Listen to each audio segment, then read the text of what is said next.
उत्तर प्रदेश की हुक्मरान समाजवादी पार्टी के लिए इस फैसले में कुछ अच्छी खबर है और कुछ बुरी।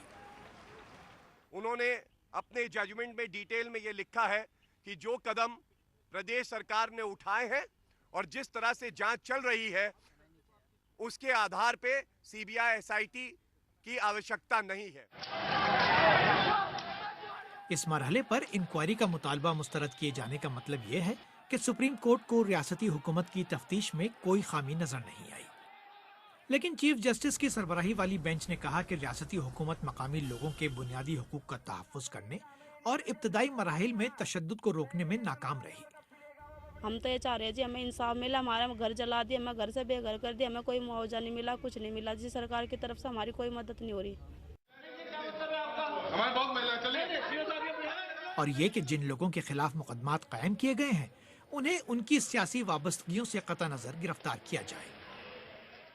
इल्जाम यह था कि यह फसाद मंसूबाबंद अंदाज में पार्लिमानी इंतखाबात से पहले मजहबी मुनाफरत पैदा करने के लिए कराया गया था।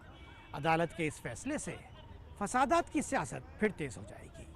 सुहेल हलीम, BBC, दिल्ली।